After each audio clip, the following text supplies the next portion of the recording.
Shalom, meu povo! Vamos para mais uma fala aqui sobre a teologia do Antigo Testamento. O que causou a súbita mudança na teologia do Antigo Testamento? O que a trouxe de volta à vida? A principal causa da mudança da teologia e nos estudos bíblicos foi a precipitação radioativa da Primeira Guerra Mundial, antes de 1917. Primeira Guerra Mundial, 1914 a 1919, 1918. A atitude que prevalecia no mundo ocidental era de confiança no progresso inevitável, né? Progresso esse cravado no período do iluminismo pelos autores iluministas aí, os célebres autores aí, iluministas, os mais conceituados aí, são Montesquieu, Rousseau, Voltaire e o John Locke, tá? Assim, no avanço científico, a razão vai levar a sociedade ao progresso. Enquanto que o que se viu, o que se testemunhou no período aí das guerras mundiais, foi um retorno à barbárie, um retorno ao fracasso, tá? As pessoas podiam erguer-se dos seus próprios esforços de qualquer crise, transformá-lo em meio para alcançar um padrão mais elevado de vida. E isso a história viu no decorrer da década de 1920. Então, em apenas uma geração, ocorreram duas grandes guerras mundiais. A que começou em 1914 e a que começou em 1939. Toda a destruição, devastação, crueldade, ódio e alienação, né, estavam presentes nesses momentos difíceis da história da humanidade. Então, a confiança no progresso era o quê? Inevitável. E na bondade, a capacidade inerente à humanidade foi esmagada. As pessoas começaram a buscar uma fonte de força e uma palavra de orientação fora de si mesmas. Por que tudo isso está acontecendo? Então, muitas pessoas encontraram essa força orientadora na Bíblia, na palavra de Deus, necessariamente no Antigo Testamento. Se você pega aí o Barth, o Tumensen, ou até mesmo o Lutero, Calvino, Kierkegaard e outros, foram buscar ajuda nas Sagradas Escrituras. Desafiar as conclusões de um século de estudos eruditos do Novo Testamento, os leitores encontraram de imediato muitas falhas nos comentários de teólogos liberais, os mesmos que fundaram aí a questão do estudo das tradições religiosas. Então foi talhado de um modo tão rudimentar que Barth começou a reescrever assim que acabou. Mas os estudiosos do Novo Testamento foram obrigados a reconhecer a legitimidade da abordagem teológica. Calbart abriu caminho para a nova teologia dogmática que influenciou a teologia bíblica quase que imediatamente, isso 400 anos após a Reforma Protestante. E a Reforma Protestante é que vai dar embasamento para a teologia bíblica. Então, as sortes dessas duas disciplinas muitas vezes têm andado de mãos atadas. Tanto a teologia bíblica tem varrido e morrido à sombra da teologia dogmática, e o interesse renovado na teologia do Antigo Testamento vai começar, então, a partir daquilo que o Kittel falou em Leipzig, Rudolf Kittel. Para um grupo de estudiosos do Antigo Testamento, ele falou: o futuro da ciência do Antigo Testamento. Então, nessa fala, ele vai dar ênfase à incapacidade da investigação literária e histórica. Pediu a elucidação dos valores especificamente religiosos do Antigo Testamento. Disse que os estudiosos devem fazer uma apresentação sistemática da essência da religião do Antigo Testamento e se aprofundar no segredo do poder divino, em que se baseia. Isso é a fala do Kittel. Uma razão para esse interesse renovado aí no Antigo Testamento, após a Primeira Guerra Mundial, foi o fato de que muitos teólogos e políticos na Alemanha começaram a atacar o Antigo Testamento como parte de uma campanha antissemita, ataque aos judeus, né? Durante os anos da década de 1920, 1930, então, vai ser o ápice com a criação dos campos de extermínio em massa. Especialmente na década seguinte, a luta da Alemanha concentrou-se no Antigo Testamento e começou a provocar pensamentos radicais sobre sua natureza e importância. Então, o regime nazista, né, foi o regime que, em que a política alemã esteve associada, né, no que mandava, né, a classe política que mandava eram os nazistas, né, sigla do partido nazista. Durou aí de 1933 a 1945. Caracterizou-se pelo que o nazismo? Por um racismo barato, né? A pureza e superioridade da raça alemã. Por um nacionalismo exacerbado. A ênfase na terra e da santidade da pátria alemã. Por essa razão, tudo o que não era alemão ou ariano tinha de ser isolado e submetido ao controle do Estado alemão. Os judeus, com sua Bíblia hebraica, no Antigo Testamento, né, tornaram-se, a partir disto, alvo de extermínio.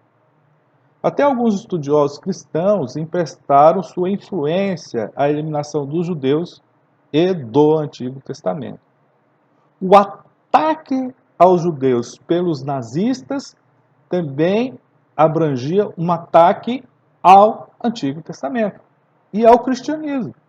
Porque o cristianismo, os textos do Novo, 200 trechos do Antigo Testamento estão no Novo. Dos 260 trechos que contém o Novo Testamento, 200 são textos do Antigo. Esse ataque levou a uma reação por parte aí de muitos eruditos, sensíveis à Bíblia e de muitos líderes cristãos que defenderam o Antigo Testamento como parte integrante do cânon cristão e começaram novamente a concentrar-se na mensagem do Antigo Testamento para o Israel antigo e para as pessoas modernas. Fazer essa ligação que é o labor teológico, né? Fazer esse texto ter sentido para a vida espiritual das pessoas na atualidade. Esse é o labor teológico, é o trabalho do teólogo. Uma das teologias mais importantes do Antigo Testamento é a obra em 3 volumes aí aqui 3 volumes inicialmente. Eu tenho essa obra em um volume, que é do Walter Eichrodt, a Teologia do Antigo Testamento. Que ele explica o Antigo Testamento a partir do conceito de aliança.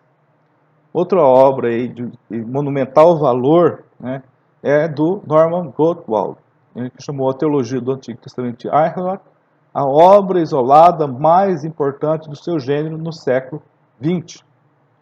O Robert Dantin chamou a obra do Eichrodt de incomparavelmente maior que qualquer outra já publicada no campo da teologia do Antigo Testamento, tanto em termos de simples magnitude, como de profundidade de percepção. O John Baker, Teologia do Antigo Testamento, que fez a tradução da obra do Eichrodt para o inglês, escreveu que esta é a maior obra já escrita em seu campo, sem comparação.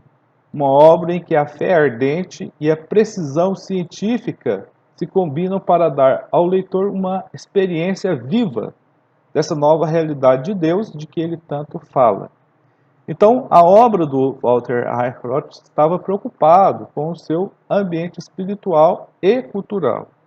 Estava preocupado em passar a história da religião de Israel para a entidade completa em si mesmo, no Antigo Testamento, que tem uma tendência básica e constância em meio a mudanças históricas. Eichelroth sugeriu que a entidade completa em si mesma é a aliança entre Javé, o Jeová, e Israel. O Eichelroth vai dizer o seguinte, que a aliança era o conceito central, que ilumina a unidade estrutural e a tendência básica, imutável, da mensagem do Antigo Testamento. A ideia da aliança era mais abrangente que o uso do termo hebraico berit, que traduzindo berit é aliança. Era um símbolo conveniente da descrição de um processo vivo que começou em determinado lugar e hora, a fim de revelar a realidade divina única em toda a história da religião. Tá? O Kohler, né, Friedrich Kohler, professor de teologia em Zurique, também um linguista renomado, ele e o Baumgartner, que vão publicar aí o léxico hebraico bem abrangente, né? Na obra do Kohler, está organizado em um tomo dos tópicos da teologia sistemática. A importância da obra do Kohler está em que ele é um linguista e historiador. Então, ele interrompeu o seu trabalho para escrever um manual breve, mais útil, sobre teologia do Antigo Testamento. Então, é uma obra também que vai surgir aí no decorrer desse século passado. Um dos estudiosos do Antigo Testamento mais influentes na Alemanha durante a primeira parte do século XX foi o Arthur Weiser, importante escritor alemão no campo da teologia bíblica. Ele não escreveu necessariamente uma teologia do Antigo Testamento, né? Mas ele foi um forte estudioso e frequentador aí de bibliotecas ou de ler livros acerca do Antigo Testamento. O Weiser ele encarava a exegese como uma tarefa teológica, além de histórica e crítica. Segundo ele, ninguém compreende adequadamente uma passagem do Antigo Testamento determinando o sentido gramatical, sintático e histórico. Tá? Teve que se utilizar desse método. A vida real da passagem está em sua religião, ou em sua fé, em seu caráter distinto. O Weiss argumentou que uma visão dinâmica da realidade perpassa o Antigo Testamento como um modo teológico de ver as pessoas e os eventos no próprio texto. Ele acreditava que sistematizar a teologia do Antigo Testamento era contrário à compreensão dinâmica do próprio Antigo Testamento. Apesar de concordar que há certo valor pedagógico, didático, em ordenar fatos dispersos do Antigo Testamento, Weiser vai seguir o Barth no argumento de que a exegese deve realizar a tarefa teológica. Então, sem sombra de dúvida, um dos homens mais destacados no campo da teologia do Antigo Testamento foi o Gerhard von Rad. Ele nasceu em 1901 e faleceu em 1971, no ano que eu nasci. Então, ele morreu com 70 anos de idade. Depois dos seus estudos abrangentes em Erlangen e Tübingen, von Rad tornou-se pastor de uma igreja luterana na Baviera em 1925. Em sua luta diária com o crescente antissemitismo, levou-o a retomar aos estudos acadêmicos do Antigo Testamento, em Leipzig. O Prost, o Albrecht Alt, guiaram-no em seus estudos e em sua dissertação. Von Rad estudou a teologia do Antigo Testamento de uma perspectiva totalmente diferente de todos os seus predecessores. Tá? Ele viu uma relação muito próxima entre a teologia do Antigo Testamento e a crítica do Antigo Testamento. Então, todo aquele que deseja compreender a obra teológica do Antigo Testamento, do Gerhard von Rad, deve estar familiarizado com suas opiniões quanto à origem e transmissão do Antigo Testamento.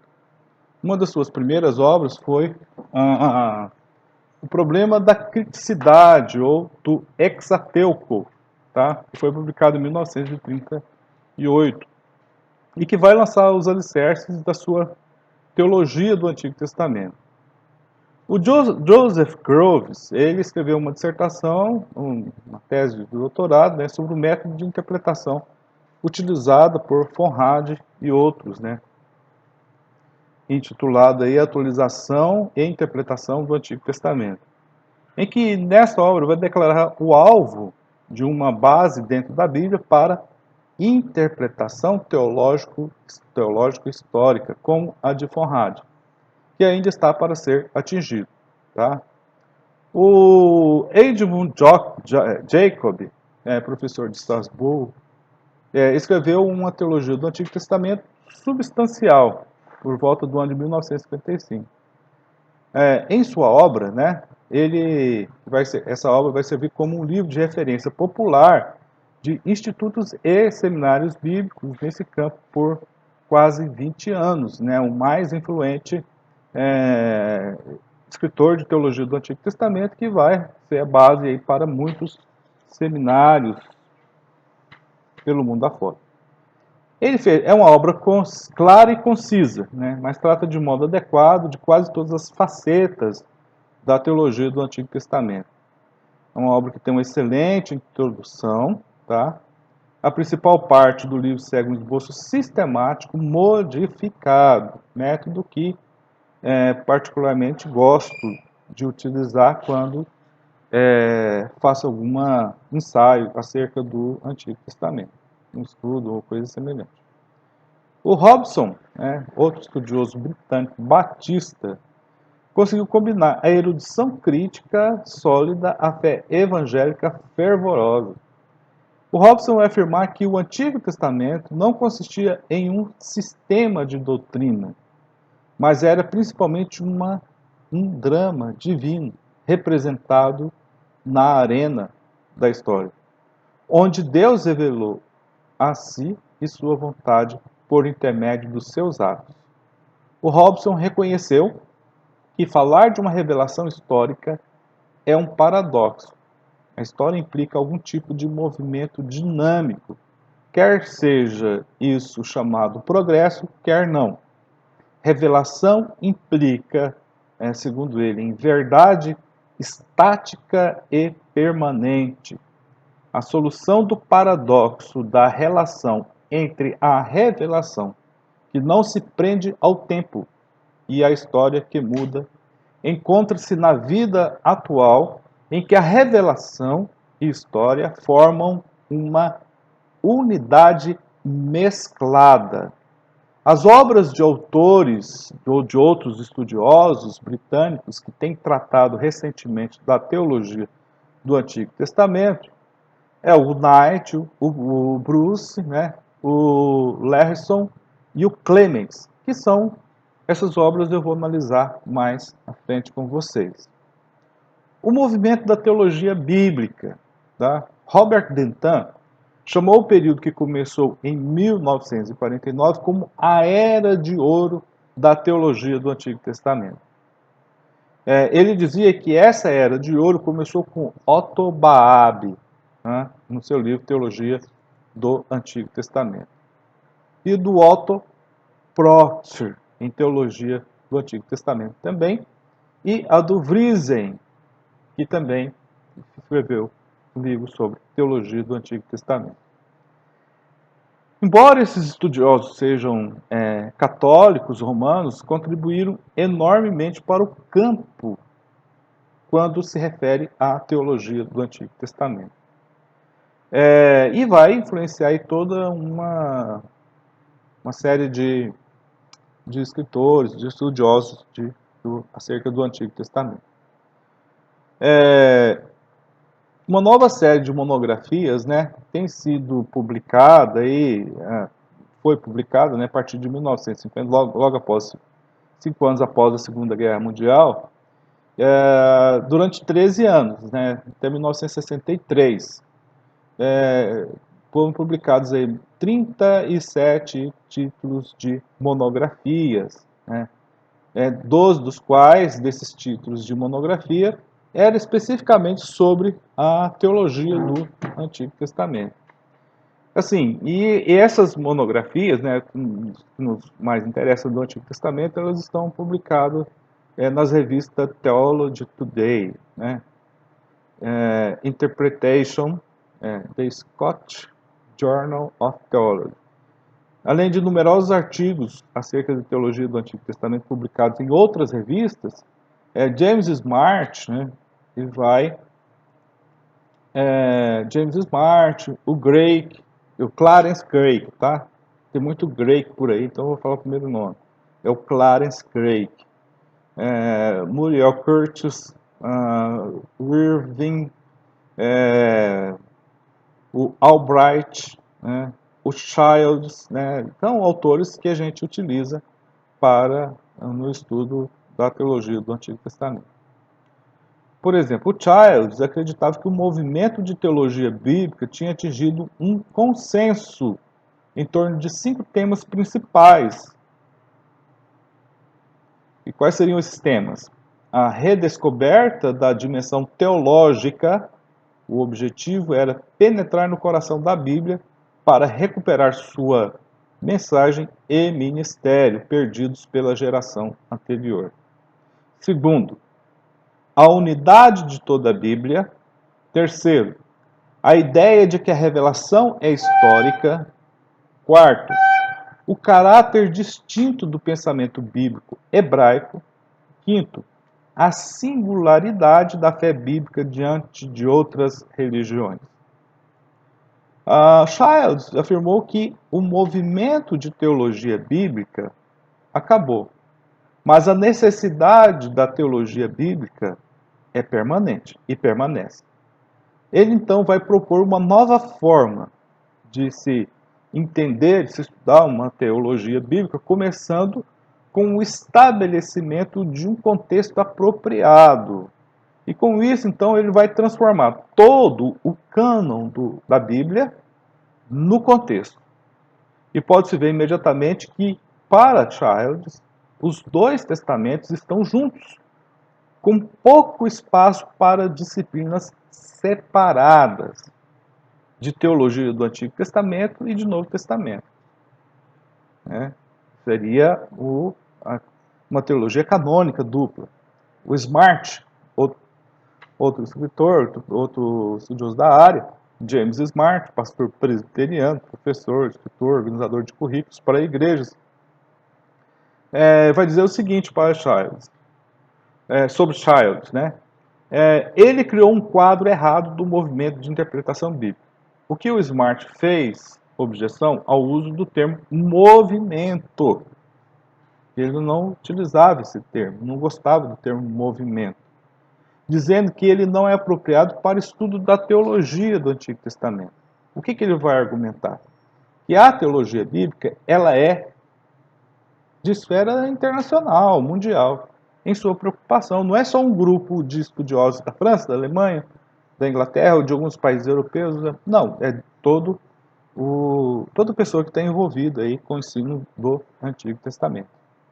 Ele concebeu que Charles estava correto ao falar de crise, mas errado ao localizá-la na teologia bíblica. O Smart via a crise em todo o vasto empreendimento da erudição bíblica. Ele acreditava que o problema é hermenêutico. A solução para esse problema, então, é reconhecer a natureza dupla das escrituras sagradas. Qual é essa natureza dupla que o Smart propõe? Que é histórica e teológica, e a impossibilidade de separar as duas. Então, a solução para essa questão levantada pelo Smart era na questão da dupla natureza das escrituras. É histórica e teológica. E sem possibilidade aí de haver separação entre as duas. A situação atual da teologia do Antigo Testamento. O interesse continuado em teologia do AT, desde o século XX, já no final aqui, 1985, e o fluxo de literatura sobre o tema, né? Daí a gente vai usar, né, perceber os escritos do Walter Zirmeli, né, sobre teologia do Antigo Testamento. Na sua obra, ele vai considerar o Antigo Testamento um livro de pronunciamentos, em contraste com o conceito de Conrad, do Antigo Testamento como um livro de história. O Zimmermann fez do primeiro mandamento seu ponto de partida e centro do seu estudo. Então, ele disse que a obediência a Yahvé, o único Deus que libertou Israel da escravidão, e zela por ser o único, define a natureza fundamental da fé veterotestamentária. O George Forer vai publicar Teologia do Antigo Testamento, livro também de Teologia do Antigo Testamento. No primeiro capítulo ele trata do problema da interpretação do Antigo Testamento. No capítulo 2 ele vai tratar da revelação e o Antigo Testamento. Convém dizer que o Forer ele era influenciado pelo viés filosófico aí, existencialista. Então, ele via a revelação nas decisões de vida e morte do ouvinte, a partir de uma perspectiva existencial. No capítulo 3, ele vai falar da diversidade de atitudes diante da vida no Antigo Testamento. No capítulo 4, ele vai estudar a questão de um centro ou ponto equidistante no Antigo Testamento. Então, o que Forer cria ser a soberania de Deus e a comunidade de Deus, no capítulo que trata do poder transformador e do potencial da fé veterotestamentária, todo ele vai ser dedicado a esse assunto. No sexto capítulo vai descrever certos elementos básicos na teologia do Antigo Testamento, como o fato de Deus se manter oculto e seus atos na história e na natureza. Deus se revela, mas também ele se oculta. É um Deus abscôndido. O capítulo 7 vai fazer uma aplicação ao lidar com tópicos como a crise do ser humano, o Estado e a política, a pobreza e projetos sociais, o ser humano e a tecnologia, e o futuro na profecia e na literatura apocalíptica. Esse é o estudo do Forer. Um outro estudo de Antigo Testamento é do teólogo católico John Mackenzie. Para ele, logo no prefácio da sua obra, ele vai dizer que uma teologia do Antigo Testamento ou uma história de Israel oferece ao autor uma oportunidade de fazer um resumo de toda a sua obra. Depois da introdução, o livro de Mackenzie tem 7 capítulos. No primeiro capítulo ele vai tratar sobre o culto no Antigo Testamento. No segundo, a revelação. Terceiro, a história. Quarto, a natureza. O quinto, a sabedoria. O sexto, as instituições políticas e sociais. O sétimo, o futuro de Israel, terminando com um epílogo. Outro estudioso aqui é o Walter Kaiser. Né? Ele vai publicar sua obra sobre o Antigo Testamento e é publicado no Brasil aí pela editora, né? É publicado pela Vida Nova. Acho que não tem mais essa editora. O Kaiser defendia que a teologia do Antigo Testamento funciona melhor como serva da teologia exegética, de que em seu papel tradicional de fornecer dados para a teologia sistemática.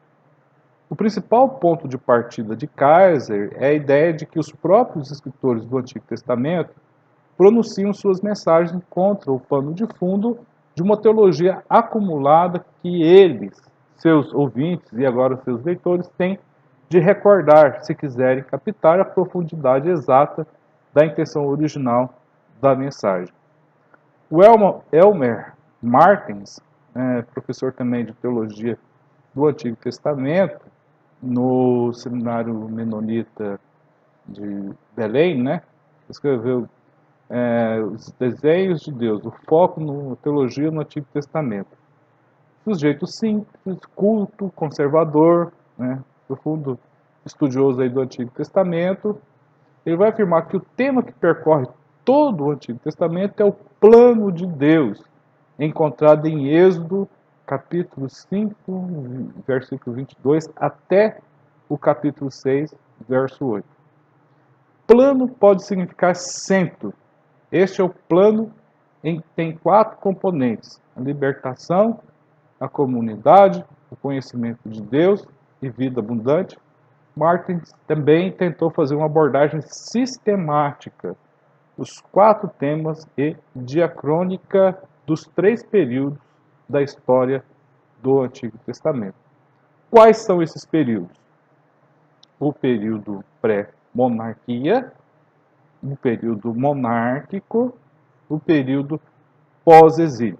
Ele também tentou estudar a teologia do Antigo Testamento de modo descritivo e normativo. Então, é em Ronald Clement, que é um dos estudiosos contemporâneos que eu já citei, mais criativos da Inglaterra, o seu interesse na teologia do Antigo Testamento está refletido na sua obra, né, O Problema do Antigo Testamento. Né? Aí está todo o pensamento do Clement. O Terrien, né, que é um franco-americano, formado na Universidade de Paris em 1933 e posteriormente no seminário de Nova York, o Terrien ele foi instruído nos clássicos em arqueologia, nos estudos semíticos e na história das religiões. O seu interesse pelos semitas e por religiões comparadas ajudou a concentrar sua atenção na literatura de sabedoria do Antigo Testamento no livro de Jó. O seu interesse em Jó levou a procurar a presença dinâmica na ausência, busca que culminou em seu livro, né, Elusive Presence, Toward the New Biblical Theory. Então, Terry acreditava que a realidade da presença de Deus está no centro da fé bíblica, mas que essa presença é sempre elusiva, de fácil percepção. Tá? Um dos escritores mais prolíficos aí no campo dos estudos veterotestamentários é o Klaus Westermann. Trabalhou na Alemanha, em Heidelberg.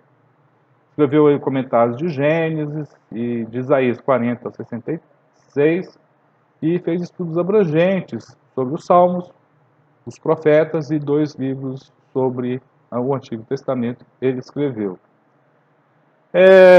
No livro de Antigo Testamento, numa das suas obras, ele que inclusive tem essa obra dentro de língua portuguesa, em 2 volumes. Assim, esse volume aí que tem o português, essencialmente é um esboço aí daquilo que vem a ser o pensamento dele, do Westermann. Além de escritor, ele também vai ser um notório palestrante acerca do Antigo Testamento. Tá? Então, ele vai resumir e ver em conjunto que o Antigo Testamento, como um todo, diz sobre Deus. O que diz sobre Deus? Ok?